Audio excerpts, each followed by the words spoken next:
Psoriasis में patient अक्सर मुझसे कंप्लेन करते हैं कि सारी चीज़ें तो मैम खाने की बंद करा दी, हम खाए क्या। तो आज इस वीडियो में मैं लेकर आई हूँ जो चीज़ें बंद करनी है, क्यों करनी है, और जो बंद कराई हैं उसके ऑल्टरनेटिव्स आप क्या क्या चूज़ कर सकते हैं और क्या ऑप्शन में रख सकते हैं ताकि बॉडी में कोई कमी भी ना हो, आपको पूरी एनर्जी मिलती रहे, आपकी जो भी डेफिशिएंसीज बन रही हैं वो क्रिएट ना हो और आपका सोरासिस एग्रावेट ना हो। तो बिना टाइम वेस्ट करे सबसे पहले जो हम चीज़ बंद कराते हैं वो है डेयरी प्रोडक्ट। सारे पेशेंट अक्सर यही बोलते हैं, बचपन से दूध दही पनीर खाते आए हैं, अब कैसे बंद करेंगे, दूध नहीं गया तो ताकत नहीं जाएगी और दूध कैसे कोई बीमारी पैदा कर सकता है। वेल, जो डेयरी प्रोडक्ट्स होते हैं वो इन्फ्लेमेटरी होते हैं, तो psoriasis is an inflammatory skin condition. ऐसे में वो इन्फ्लेमेशन बढ़ा देते हैं और गट डिस्टर्बेंसेस क्रिएट करते हैं। आपको ऐसा लगता है कि आप बचपन से दूध पीते आ रहे हैं, आपको सूट कर रहा है, दूध नहीं पिएंगे तो कमी हो जाएगी बॉडी में, ऐसा कुछ नहीं है। दूध से हमें प्रोटीन मिल रहा है, कैल्शियम मिल रहा है और हम इसको स्विच कर सकते हैं और किसी दूध वाली चीज़ पे, जैसे आप सोयाबीन का मिल्क ले सकते हैं, कोकोनट का मिल्क ले सकते हैं, आप आलमंड मिल्क ले सकते हैं, ओट मिल्क ले सकते हैं, प्रोटीन उनसे भी मिलेगा। रही बात कैल्शियम की, तो आप मखाने या अलसी के बीज भिगो के ले सकते हैं, उसमें बहुत कैल्शियम होता है, आपको कोई कमी नहीं होगी और आपका सोरासिस भी एग्रावेट नहीं करेगा। नंबर 2 जो चीज़ हम बंद कराते हैं वो है अल्कोहल या किसी भी तरह का इंटॉक्सिकेशन। तो अभी ये तो आदत है कि आप अल्कोहल इंटेक डेली कर रहे हैं, ये आपको खुद से ही बदलाव लाना पड़ेगा, बट इसके ऑल्टरनेटिव्स आप नारियल पानी ले सकते हैं, जूसेस ले सकते हैं, आप ड्रिंक्स ले सकते हैं जिसमें ज़्यादा शुगर कंटेंट नहीं है और वो नॉन अल्कोहलिक है, आपकी क्रेविंग्स को भी ठीक करेगा। आप हर्बल टीज़ पी लीजिए, ग्रीन टीज़ पी लीजिए, अगर आपको बार बार क्रेविंग होती है, आपकी क्रेविंग भी सेटल रहेगी और उसकी जगह एक हेल्दी ड्रिंक आएगी जिसमें एंटीऑक्सीडेंट प्रॉपर्टीज़ हैं, फ्री रेडिकल्स को कंट्रोल करेगी और सोरासिस को कंट्रोल करेगी।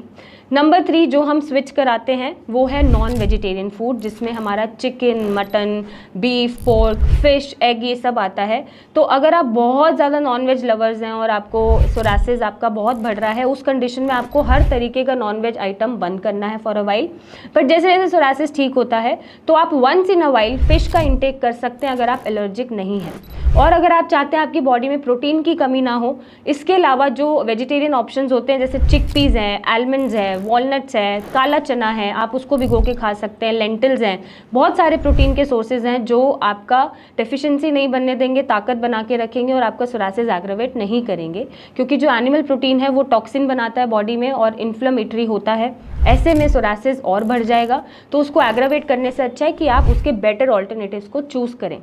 नेक्स्ट जो हम मना करते हैं वो हम मना करते हैं शुगर। जो भी हमारा शुगरी ड्रिंक्स हैं जैसे सॉफ्ट ड्रिंक्स हैं, कोला है, तरह तरह की जो ड्रिंक्स आती हैं पैकेट में पैक्ड आती हैं, उनको आपको अवॉइड करना है और उनकी जगह आप कोकोनट वाटर या जूसेस, जैसा मैंने पहले भी बोला, आप रिप्लेस कर सकते हैं। ग्रीन टीज़ आप पी सकते हैं, आप अपना ही कोई रेसिपी बना के, हेल्दी रेसिपी, चुकंदर गाजर को मिक्स करके जूस बना सकते हैं, बट शुगरी आपको जो चीज़ें हैं वो अवॉइड करनी है। शुगर के तौर पे आप चाहें तो शुगर का जो ऑल्टरनेटिव है आप जैगरी यूज़ कर सकते हैं, हनी यूज़ कर सकते हैं, आप स्टीविया लीव्स यूज़ कर सकते हैं जो अनस्वीटेंड है,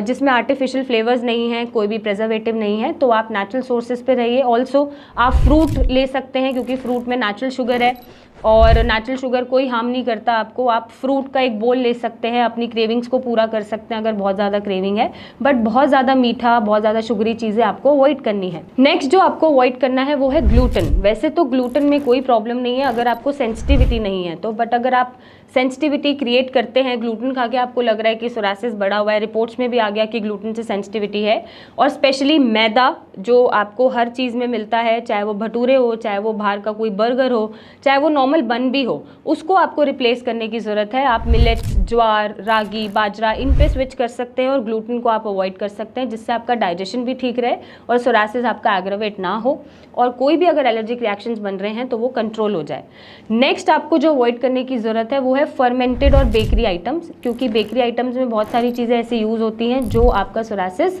बढ़ा सकती हैं, उसको अवॉइड करना है। और उसको इसलिए अवॉइड करना है क्योंकि ऑब्वियसली कोई नहीं चाहता उसका सोरासिस बढ़े, और उसकी जगह आप जो हमारे फर्मेंटेड आइटम्स हैं जैसे इडली है, डोसा है, आप वो ले सकते हैं, उत्पम ले सकते हैं, अप्पे बना सकते हैं, तो आप और तरीके से फर्मेंटेशन कर सकते हैं रादर देन कि आप बेकरी आइटम्स को चूज़ करें। तो आज जो चीज़ें मैंने बताई हैं वो बंद तो करनी है, बट उसके साथ साथ मैंने ऐसे ऑप्शंस भी दिए हैं जो हेल्दी हैं, आपके सोरासिस को नहीं बढ़ाएंगे, वेट को भी कंट्रोल करेंगे और आपको ओवरऑल एक बेटर कंडीशन में लाके खड़ा कर देंगे। तो आप इनको ऑप्ट करके देखिए, आप हमें बताइए कि ये कितना यूज़फुल है और कैसे आपका सोरासिस स्टेबल है और बढ़ नहीं रहा और वो रिकवरी की तरफ जा रहा है। और अगर नहीं जा पा रहा है तो नीचे दिए गए नंबर पे मेरी टीम से बात करें, हमसे मिलने आएँ और अपना सोरासिस ख़त्म करें। Thank you and take care.